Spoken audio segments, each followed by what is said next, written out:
In the early 1900s, on a silent, starless night in the Indian Ocean, the British cargo ship SS Cyclops drifted calmly across the black waters.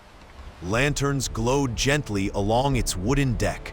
Sailors talked and laughed, and the soft hum of the engines spread peacefully into the open sea.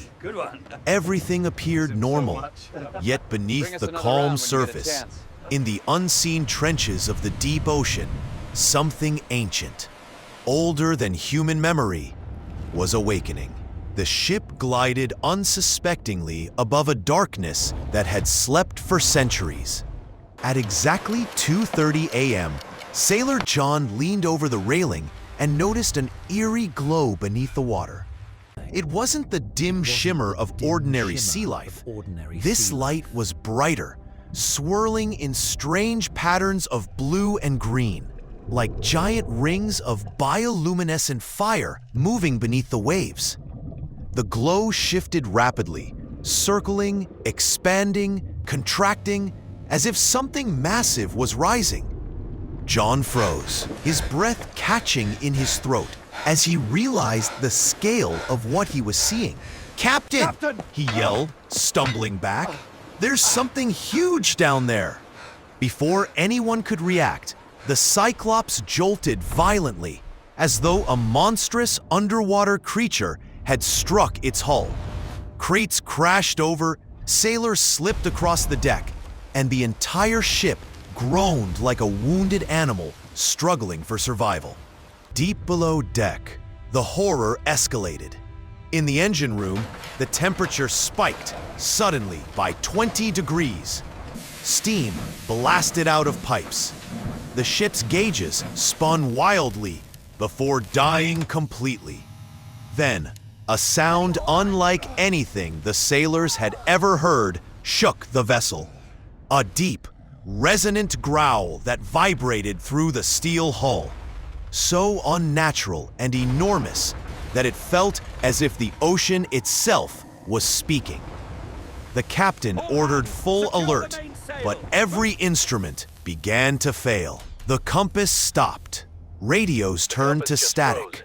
Lantern flames flickered into an unnatural blue. And then, suddenly, the entire sea fell silent. Even the wind died. A death-like stillness swallowed the ocean. Just when the silence became unbearable, water in front of the ship began rising, slowly at first, then faster and faster, forming a 130-foot rogue wave, a monstrous wall of water towering like a moving mountain. "Brace for impact!" the captain screamed. The wave crashed down with unimaginable force, bending iron doors like soft metal, flooding cabins instantly, and engulfing the Cyclops in total darkness. The ship lurched and twisted, tossed helplessly in the grip of nature, or something far worse. When the ocean finally settled, the Cyclops was barely afloat. The surviving crew began hearing new sounds, scratching from below, deep metallic scraping, as if claws were dragging across the steel hull. Then came another growl, louder, closer, more intelligent. Something massive moved directly under the ship, studying it. Without warning, the entire forward deck cracked and bent upward like a ramp. A geyser of seawater exploded skyward. Sailors screamed as an unseen force rammed the ship from below with terrifying intelligence and power. Desperate, the captain sent out an SOS. The final message read, "Sea rising, the beast below is awake." Miles away, on a nearby island, the elite Ocean Rangers rescue team received the distress call.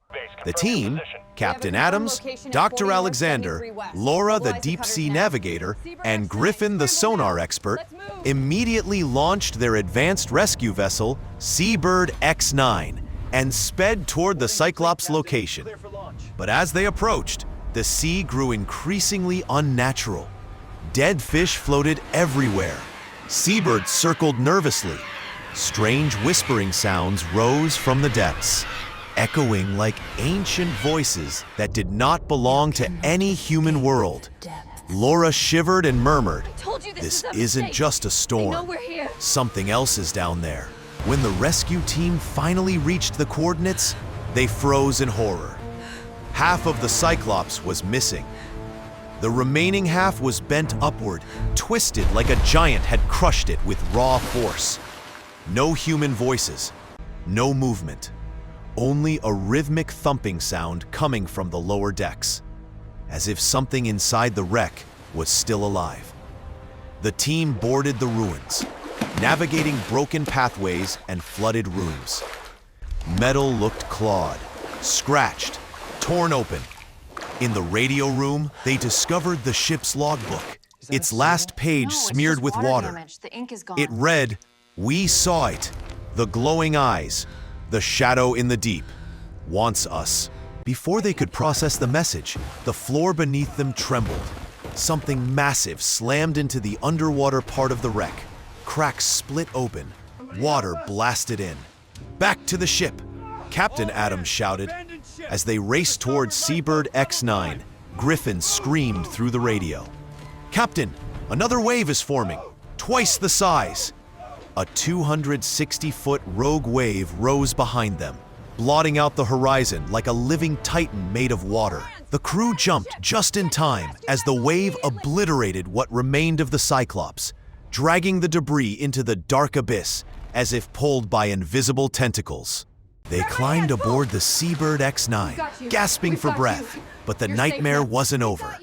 As the rescue ship accelerated away, a gigantic shadow appeared beneath the water behind them. Not a whale, not a shark, something serpentine, ancient, intelligent. Glowing eyes flickered beneath the surface. Long, dark shapes twisted silently below, keeping pace effortlessly. Waves rose. The ocean began to boil. A deafening growl echoed through the water, so powerful it seemed to shake the sky itself.